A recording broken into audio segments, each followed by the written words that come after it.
وَلَقَدْ آتَيْنَا، آپ دیکھیے اس سورہ مبارکہ کا پہلا رکوع جو تھا اس میں بھی بنی اسرائیل کی تاریخ، لیکن حضرت موسیٰ علیہ السلام کا وہاں سے ذکر شروع کیا کہ ہم نے انہیں کتاب دی، وَآتَيْنَا مُوسَى الْكِتَابَ وَجَعَلْنَاهُ هُدًى لِبَنِي اسرائیل۔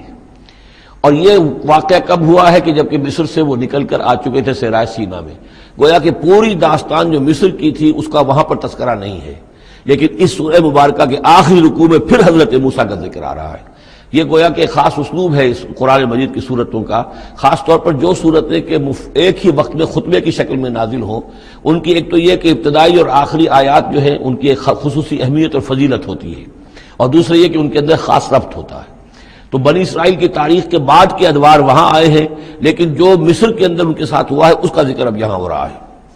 وَلَقَدْ آتَيْنَا مُوسَىٰ 9 آیات بینات، اور ہم نے موسیٰ کو 9 نشانیاں دی تھی روشن۔ 2 نشانیاں تو وہ تھیں کہ جو وہ اولین مرحلے پر اللہ تعالیٰ نے ان کو دی تھیں، یعنی یہ کہ ایک عصا جو کہ وہ سانپ بن جاتا تھا یا اژدہا بن جاتا تھا، اور دوسرے ان کا وہ ہاتھ کہ جو چمکنے لگتا تھا۔ اس کے بعد 7 نشانیاں ان کو جو اور دکھائی گئی مختلف اوقات میں، ان پر جو عذاب آئے اور حضرت موسیٰ کے دعا کرنے سے پھر وہ وقت پر ٹل جاتے رہے، تو ان میں سے سنین، نقص من الثمرات، طوفان، جراد یعنی ٹڈی دل، قمل چچڑیاں، ضفادع یعنی مینڈک، اور خون کی بارش، یہ تمام جو ہے یہ سورہ اعراف کے اندر تفصیل گزر چکی ہے۔ لقد آتینا موسیٰ 9 آیات بینات فصل بنی اسرائیل اذ جاءہم، تو ذرا پوچھ لو ان بنی اسرائیل سے کہ جب موسیٰ ان کے پاس آئے، فقال له فرعون، تو فرعون نے ان سے کہا انی لاظنک یا موسیٰ مسحورا، کہ میں تو یہ سمجھتا ہوں کہ اے موسیٰ تم پر کوئی جادو ہو گیا ہے۔ اب دیکھیے یہی لفظ آیا یہاں پر جو حضور کے بارے میں صورت میں آیا ہے، ان تتبعون الا رجلا مسحورا، تم نہیں پیروی کر رہے ہو مگر ایک ایسے شخص کی جس کے اوپر سحر ہو گیا ہے۔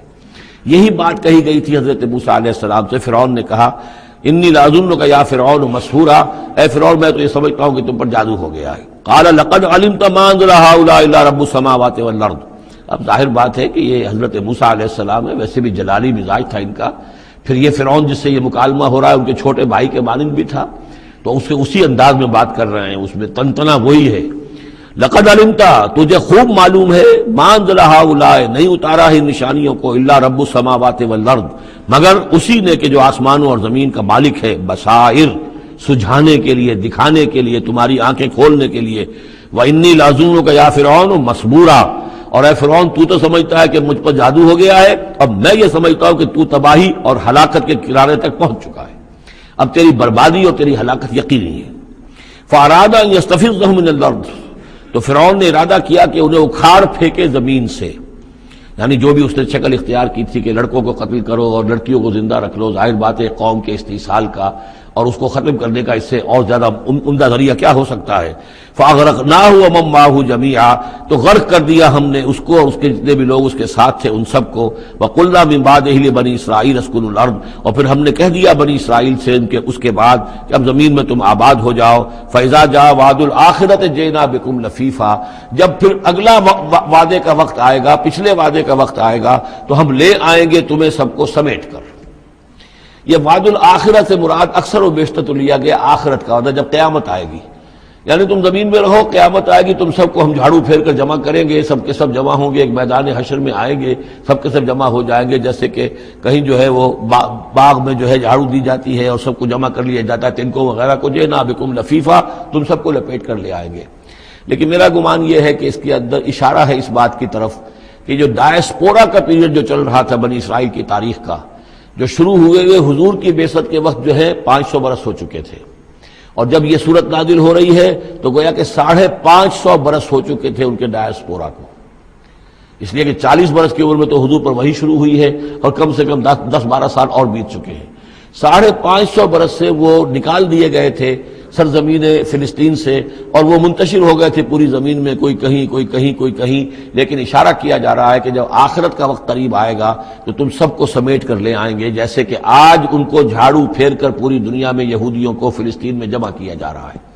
اس لیے کہ ان کا جو آخری جو انجام ہے، جس سزا کے یہ مستحق ہو چکے تھے حضرت مسیح علیہ السلام کو رد کر کے، اور جس سزا کی مزید توثیق ہو گئی جبکہ انہوں نے حضور پر بھی ایمان لانے سے انکار کر دیا، تو اب یہ کنڈیمڈ پرزنرز کے مانند ہے کہ اب ان کی سزا تو ہو چکی ہے لیکن اس کی ایگزیکیوشن ابھی باقی ہے، وہ ایگزیکیوشن جو ہے ان قریب وہ وقت آنے والا ہے کہ جب ان کی ایگزیکیوشن ہوگی، اور ظاہر بات ہے پوری دنیا میں پھیلے ہوئوں کے لیے وہ ایگزیکیوشن جو ہے اس کے بجائے بہتر شکل یہ کہ ان کو سمیٹ کر لے آیا جائے۔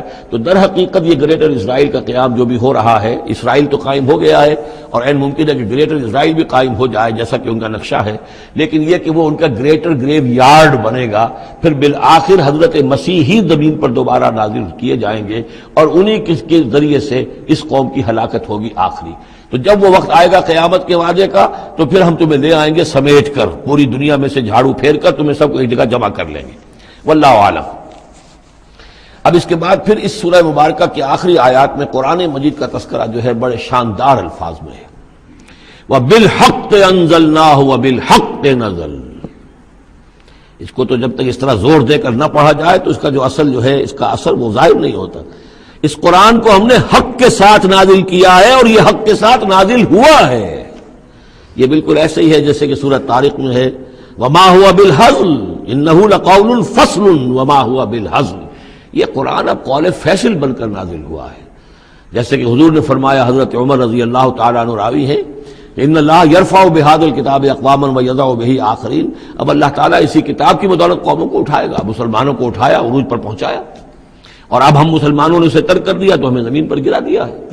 خار از محجوری قرآن شدی، شکوہ سنجے گردش دوران شدی، اے چو شبنم برزمی افتندئی، در بغل داری کتاب زندئی، وبالحق انزلناہ وبالحق نزل وما ارسلناک الا مبشرا ونذیرا۔ اور اے نبی ہم نے نہیں بھیجا ہے آپ کو مگر بشارت دینے والا اور نذیر بنا کر، خبردار کرنے والا۔ وقرآنا فرقناہ، اور یہ قرآن جو ہے اس نے ہم نے ٹکڑے ٹکڑے کر کے بھیجا ہے، تھوڑا تھوڑا کر کے بھیجا ہے، ایک دم پورا نہیں اتار دیا ہے۔ لتقرأوا علی الناس علی مکث، تاکہ آپ یہ پڑھیں لوگوں پر، لوگوں کو سنائیں پڑھ کر، ٹھہر ٹھہر کر، حالات کے مطابق، جن حالات سے کہ آپ کی دعوت اور تحریک گزر رہی ہو اسی کی مناسبت سے آیات نازل ہوں۔ سابقہ رسولوں کے حالات میں سے بھی جو واقعات کے اس دور کے ساتھ مناسبت رکھنے والے ہیں انہی کا تذکرہ کیا جائے۔ وَنَزَّلْنَاهُ تَنزِيلًا، اور ہم نے اس کو اتارا ہے تھوڑا تھوڑا کر کے۔ قُلْ آمِنُوا بِهِ أَوْ لَا تُؤْمِنُوا، اے نبی کہہ دیجئے تم اس پر ایمان لاؤ خواہ نہ لاؤ۔ ان الذین اوتوا العلم من قبلہ، یقیناً وہ لوگ جنہیں اس سے پہلے علم دیا گیا تھا، اذا یتلی علیہم، جب یہ قرآن ان کو پڑھ کر سنایا جاتا ہے، یخرون للاذقان سجدا، تو وہ اپنی ایڑیوں کے، اپنی ٹھوڑیوں کے بل سجدے میں گر پڑتے ہیں۔ وَيَقُولُونَ، اور کہتے ہیں سبحان ربنا۔ یہ یقیناً ہوں گے جب قرآن یہ کہہ رہا ہے تو یہود کے علماء میں سے اس وقت جب تک کہ براہ راست جو کنفرنٹیشن نہیں ہوئی تھی، حضور ابھی مدینے نہیں آئے تھے، دور دور سے خبریں آ رہی تھیں، تو بعض لوگ ہوں گے کہ جو دل کے اندر ان کے یہ نیکی کے جذبات جو ہے وقتی طور پر اٹھے ابھرے، اور انہوں نے قرآن مجید کو پہچان کر پھر یہ کہ وہ سجدے میں گرے اللہ کے سامنے۔ وَيَقُولُونَ سُبْحَانَ رَبِّنَا إِن كَانَ وَعْدُ رَبِّنَا لَمَفْعُولًا، اور وہ کہتے ہیں پاک ہے ہمارا رب، اور یقیناً ہمارے رب کا وعدہ تو پورا ہو کر رہنا ہی تھا۔ اللہ کا تو وعدہ تھا، اللہ نے کہا تھا کہ ایک آخری نبی میں بھیجوں گا، اللہ نے کہا تھا اس کے منہ میں اپنا کلام ڈالوں گا۔ یہ کتاب استثناء جو ہے ڈیوٹرانومی، اس کا باب جو ہے 18، اس کی 18 اور 19ویں آیات کے اندر ہے کہ میں ان کے بھائیوں میں سے اے موسیٰ تیرے مانند ایک نبی اٹھاؤں گا، ان کے بھائیوں میں سے، بنی اسرائیل کے بھائی بنی اسماعیل، ان میں سے تیرے مانند ایک نبی اٹھاؤں گا اور اس کے منہ میں اپنا کلام ڈالوں گا، اور وہ لوگوں سے وہی کچھ کہے گا کہ جو میں اسے بتاؤں گا۔ اب اس کی مصداق آ گیا، ان کان وعد ربنا لمفعولا، یقیناً ہمارے رب کا وعدہ تو پورا ہونا ہی تھا۔ وَيَخِرُّونَ لِلْأَذْقَانِ يَبْكُونَ، اور وہ گر پڑتے ہیں اپنی ٹھوڑیوں کے بل روتے ہوئے۔ وَيَزِيدُهُمْ خُشُوعًا، اور ان کے اندر خشوع اور خضوع کے اندر اضافہ ہو جاتا ہے۔ آیت سجدہ ہے، سجدہ کر لیجئے۔ عظیم خزانے ہیں معرفت خداوندی کے اور توحید ربانی کے۔ اسی طرح کی 2 آیات آئیں گی سورہ کہف کے آخر میں۔ قُلِ ادعوا اللَّهَ أَوِ ادعوا الرَّحْمَٰنَ، کہو کہ چاہے اللہ کہہ کر پکار لو اور چاہے رحمان کہہ کر پکار لو۔ ایما تدعو، جس سے تم پکارو، فلہ الاسماء الحسنی، یہ جان لو کہ تمام اچھے نام اسی کے ہیں، ہر خیر، ہر خوبی، ہر بلائی، ہر حسن، ہر کمال، ہر جمال، جو بھی تم تصور کر سکتے ہو، any good, any beauty, any perfection, جس چیز کا تصور کرو وہ اللہ کی ذات میں بتمام و کمال موجود ہے۔ فللہ الاسماء الحسنی، قل ادعوا اللہ او ادعوا الرحمن ایما تدعوا فلہ الاسماء الحسنی ولا تجہر بصلاتک ولا تخافت بہا۔ اور جب اس سے تم سرگوشی کیا کرو، مناجات کیا کرو نماز پہ، تو نہ تو اپنی آواز بہت پست رکھو اور نہ ہی اس کو بہت زیادہ بلند کرو. وابتغ بین ذالک سبیلا، بلکہ اس کے بین ایک روش اختیار کرو. آخری آیت جو ہے یہ یوں سمجھیے کہ اپنے مضمون کی مناسبت کے اعتبار سے تو واقعتاً یہ ہے کہ یہ سورہ اخلاص کے تقریباً ہم وزن آیت ہے. 5 انداز سے اس میں اللہ تعالیٰ کی توحید اور عظمت کا بیان ہے ایک آیت میں. قل الحمد للہ، کہیے کل حمد، کل شکر اللہ کے لیے. الذی لم یتخذ ولدا، دوسری بات جس نے کہ کسی کو اپنی اولاد نہیں بنایا، نہ بیٹا نہ بیٹی. لم یلد ولم یولد، سورہ اخلاص. ولم یکن لہ شریک فی الملک، نمبر 3 اس کا کوئی ساجی نہیں ہے بادشاہی میں، تنہا مالک ہے، مالک الملک، کوئی اختیار کسی کے پاس نہیں ہے. چوتھی بات ولم یکن لہ ولی من الذل، اس کا کوئی ولی کمزوری کی وجہ سے نہیں ہے. تم دوستیاں نبھاتے ہو، پالتے ہو اس لیے کہ تمہیں ضرورت ہوتی ہے، دوست وقت پہ کام آئے گا. تم اس کی کبھی کوئی ناجائز بات بھی ماننے پہ مجبور ہو جاتے ہو، دوست ہے اس کی بات کیسے ٹال دوں؟ اس لیے کہ دل میں یہ ہوتا ہے کہ کبھی مجھے بھی اس سے کوئی بات منوانی پڑے گی، ضرورت ہو سکتا ہے. اللہ کو کوئی احتیاج نہیں. تمہاری دوستیوں کے ساتھ تمہاری احتیاجیں، تمہاری کمزوریاں بھی وابستہ ہیں. اللہ کی دوستی ہے لیکن اس کی کسی کمزوری کی بنیاد پر نہیں. یہ تصور ذہن سے نکال دو. لہذا اللہ پر کوئی دھونس نہیں جما سکتا، اللہ سے کوئی بات کوئی جبرن جو ہے اپنی طاقت کے بل پر بنوا نہیں سکتا. اور سب سے بڑی پھر 5ویں بات وَكَبِّرْهُ تَكْبِيرًا، اس کی تکبیر کرو جیسے کہ تکبیر کا حق ہے. اور تکبیر کرو کہ میں نے ترجمہ کیا ہے، تکبیر کہنے سے صرف نہیں ہو جاتی.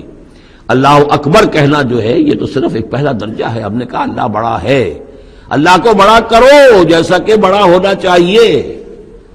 تمہاری پارلیمنٹ میں اس کی بڑائی مانی جائے، طے ہو اس پارلیمنٹ کے اوپر تلوار لٹکی ہوئی ہے، کتاب و سنت کے خلاف کوئی قانون سازی یہاں نہیں ہو سکتی.